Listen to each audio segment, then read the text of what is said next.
So we're going to cover some of the things that Danny had spoke about.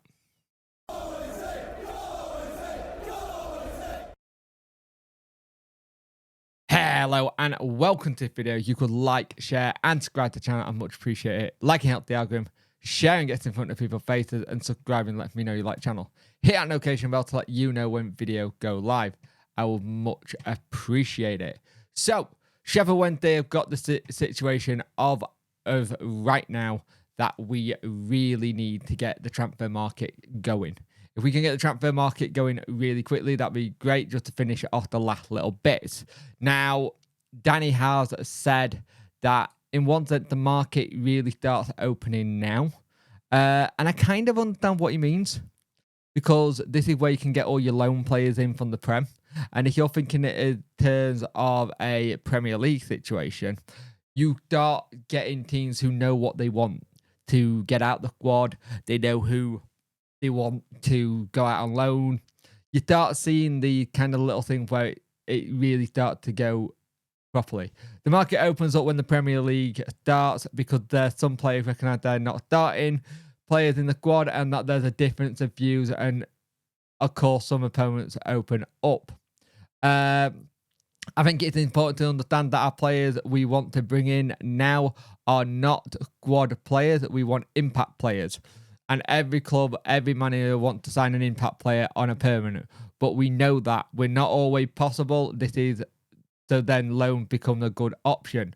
For loans, there must be someone who can help us and immediately make an impact. And he's right. You look at what we did in January. They were impact players.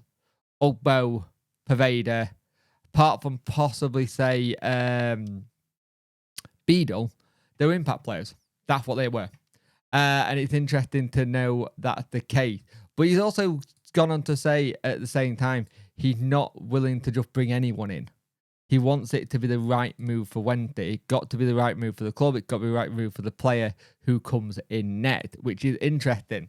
And talking of transfers that have come in during the summer, Ugbo, big decision to be made on him.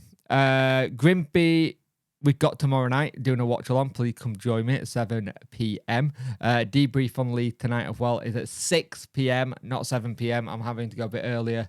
Bank holiday shenanigans and all that lot. But here's the thing. So we signed him, we got him in, but he didn't have much of a pre-season with Troyes. He did his pre-season at the City Group, so aka Man City, while the deal was trying to get done.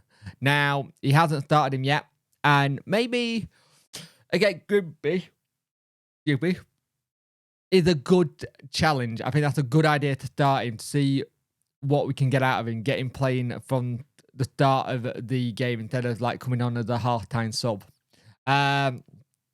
He made it very clear that he probably will. This is now important. I spoke to him before the game, and I think without a pre-season where he didn't start in appearances, I think due to a good opportunity for him to start. This is not a secret, and he needs minute, and this is what we want to try and do. I think him, Kabashi, I'm just trying to think who else you could put in that time. Maybe Chalobah. Players who had not started yet could get a game versus Grimsby. I would have the Grimsby game as a bit of a starting 11. See what happens. See who you can get in. See where it lies. Because there are going to be some Grimsby players who need to start games. They're going to need to start the games like in the Cup to see what we're up against. And maybe some of the first teamers need to be in that squad. And I don't mean just to like get minutes, but just to get more used to playing together, so you know where the pitfalls are.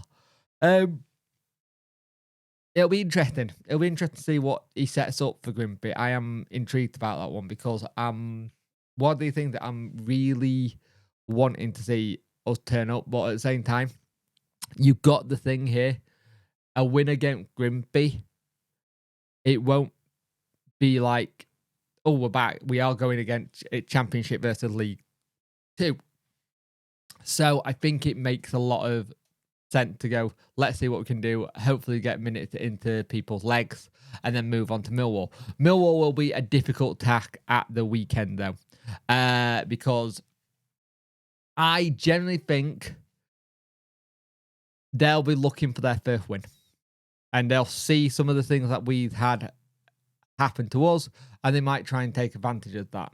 But if we can play how we did against Plymouth, or as we did like the back end of last season, there's no reason why we can't go there and get 3 points. Go into the international break in a good place and go from there. I'll be intrigued. The Millwall game I will be intrigued by, because they've not kept the clean sheet all season yet.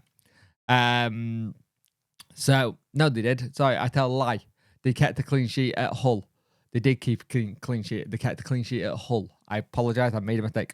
But they were leaking goals. But we have leaked goals as well. There could be one of those games where it's a goal fest, or it could be a snooze fest. It swings either way. But a good away performance before the break would just do well to calm some nerves. Just before, as the transfer window shuts as well, the day before. So, let's see. Let's try and see what happened with that one.